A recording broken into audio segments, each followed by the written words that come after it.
Исқақ Разақовтың 110 жылдығына қарата Бурқан Абиев атындағы орто мектебінің жаш өспірімдер уюмунун жетекчиси Марипа Тотугүл жана китепканачы Рустамова жаңылайдын «Мен таза болсом, сен таза болсоң, коом да таза болот» деген темадагы онлайн иш-чарабызды баштайбыз.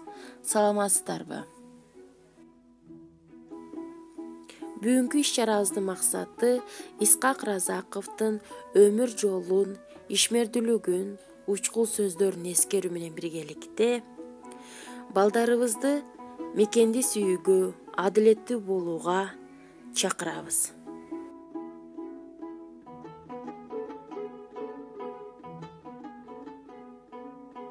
Кыргыз тарыхындагы кайталангыс кадр Исқақ Разақов өз мамлекетинде бар болгону 16 жыл гана иштеген. А бирок Кыргыз СССР үчүн эң зарыл болгон стратегиялык ири курулуштарды, мисал катары айта кетсек, Ош-Фрунзе жолунун башкы планын иштеп чыгып, курулушу башталган. Аны менен Удай эле Нарын дарыясын бойлото 17 ГЭС куруу мүмкүнчүлүгү бар экендигин, эгер алар курулса Кыргызстандан чыккан электр энергиясы менен Өзбекстан менен Казакстанды дагы толук камсыздоо мүмкүн эле. Ошентип Нарын дарыясына биринчи болуп Үч Коргон ГЭСи курулат. Андан кийин Токтогул ГЭСинин курулушу башталат. Разақов келечекте көрө билген мыкты жетекчи болгондуктан экономикалык жана өндүрүштүк жумуштарга көп басым жасаган.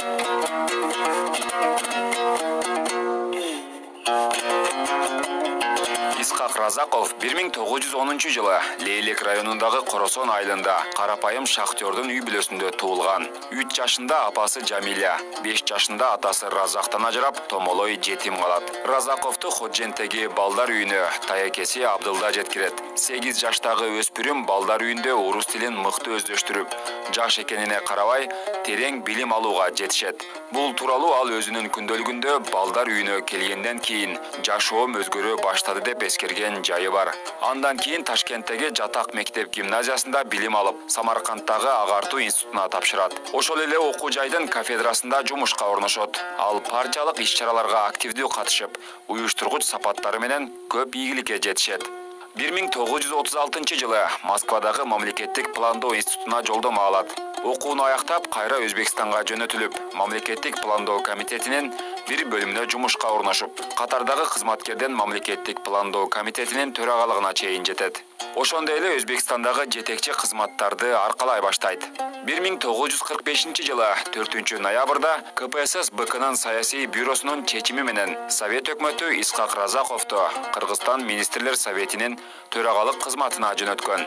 Анда Разақов болгону 35 жашта болгон. Маалыматтарга ылайык, Исқақ Разақов СССРди башкарган Иосиф Сталин менен 2 рет жолуккандыгы айтылат. Ошондуктан Разақов эл арасында Сталиндин кадри деп айтылып келет. Разақов Кыргызстанга келгенден тарта ири долбоорлор ишке аша баштаган. Мисалы Фрунзеде алгачкы троллейбустук каттамдын ачылышы, Кыргызстанга телевидениянын келиши сыяктуу. 1950 жылы Исқақ Разақов партиянын чечими менен Кыргыз СССРнин биринчи катчылыгына, мындайча айтканда, президент болуп шайланган. Разақов кадр барын чечет деген ураанды туу туткан. Иштин көзүн мыкты билген, дилгир кадрларды жетекчи кызматтарга дайындаган. Разақов башкарган 11 жыл аралыгында Кыргызстанда 8 жогорку окуу жайы, 27 техникум ачылган. Аларда окуган студенттердин саны 40 миңге жеткен. 1961 жыл Разақов үчүн эң оор жана кайгылуу учур эле, анткени ал мыкты иштерди аткарып, өлкөдө болуп көрбөгөндөй абройго жетип, жалпы элдин мактоосуна алынганына карабай, өз партиялаштары жогорку партиялык бюрого кат жазышып, Разақовду кызматтан бошотууну суранышат. Алардын негизги жүйөсү катары Разақов Манастын 1000 жылдыгын белгилеп, Манас эпосун Советтик республикалар арасында таанытууга болгон аракети эле. Өз элинин маданиятын, тарыхын дүйнөгө таанытууга болгон аракетин ошондогу көрө албастар расмий Москвага бул улутчулдук маанайдагы иш-чара деп сыпатташкан.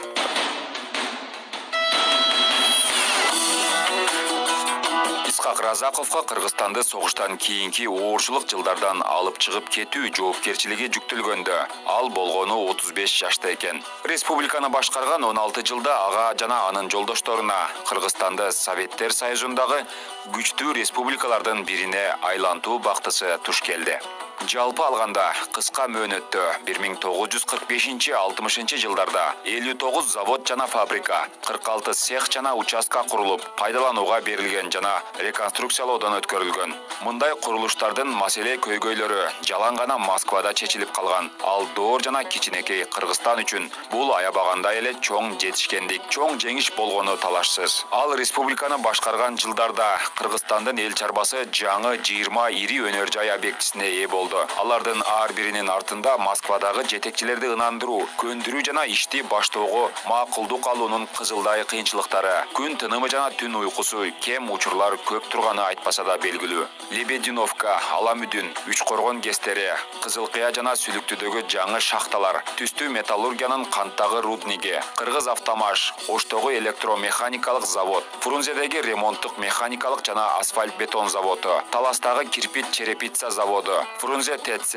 Октябрдын 40 жылдыгы атындагы тигүү фабрикасы, Фрунзедеги бут кийим фабрикасы, мына ошондой ыргак жана ыраттуулукта курулуп, продукцияларын бере баштаган.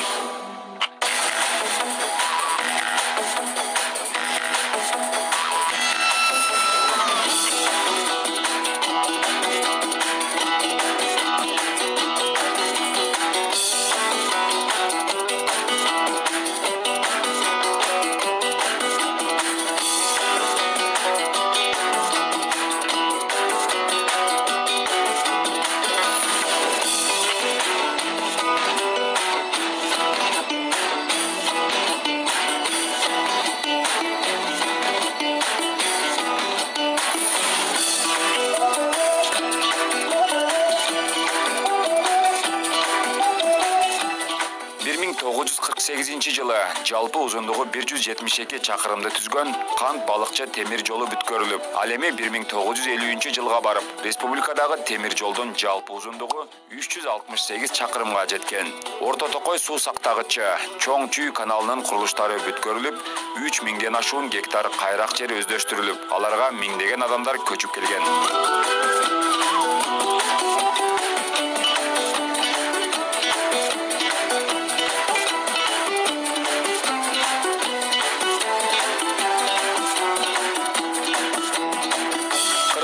Мектеп окуучулары үчүн маанилүү бир окуя болуп, 1957 жылдын 17 августунда Кыргызстан КПБК жана Министрлер Советинин республиканын мектептериндеги окуучу балдарды эртең мененки акысыз ысык тамак менен камсыз кылуу жөнүндөгү токтом эсептелет. Ага ылайык 1957 жылы бардык мектептердин 1-4 класстардын окуучулары, 1958 жылы 1-7 класстардын окуучулары эртең мененки ысык тамак менен толук камсыз болушкан. Бул ал кездердеги эң эле эркин жана республиканын жетекчилери үчүн өтө кооптуу кадам болгон. Ал эми 1960 жылы республиканын партиялык уюму мектептердин кенже класстагы окуучуларынын республикалык бюджеттин эсебинен акысыз түшкү тамак менен камсыздоо боюнча сунуш киргизгенде, борбордун жетекчилиги муну колдогон жок жана республиканын бюджеттик каражатын ыксыз коротуу аракети катары баалаган. Москвалык жолдоштор Разаковду Кыргызстанда коммунизмде Россиядан, Москвадан мурда куруу аракети үчүн айыпташкан учур болгондугу айтылып жүрөт.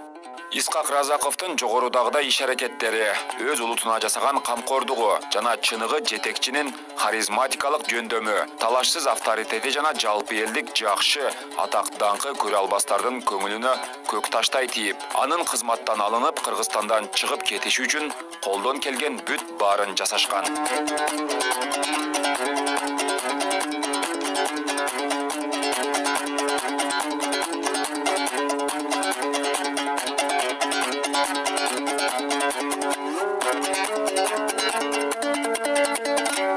Разаков Кыргызстандан кеткенден кийин СССРдин мам планынын бөлүм башчысы болуп иштеген. Кылым залкары өмүрүнүн акырындагы 18 жыл ичинде Кыргызстанга бир келип, абасынан жутуп, суусунан ичип кетүүнү кыялданган. Бирок бул ою ишке ашкан эмес. 1979 жылы улуу инсан залкар атабыз Исхак Разаков дүйнөдөн кайткан. Сөөгү Москвадагы Кунцев мүрзөсүнө коюлган.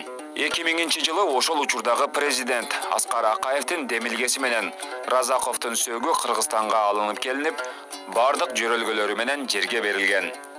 Бүгүнкү күндө Исхак Разаковдун аты айылга, мектептерге, эс алуу жайына, лицейге, отрядка, музейге коюлган. Атайын өзүнүн туулган жери Исфана шаарында айкени тургузулган. Исхак Разаковдун 110 жылдыгына карата Исхак Разаков аттуу кинода тартылган.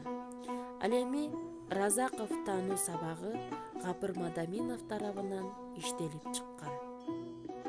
Ошондой эле Гапыр Мадаминов агайыбыздын Исхак Разаков жөнүндө китеби жарыкка чыкты. Анда инсандын ишмердүүлүгү, өмүр таржымалы, асыл ойлору, учкул сөздөрү камтылган. Эми кезекти улуу инсандын бизге жеткен мурастары учкул сөздөрүнө беребиз.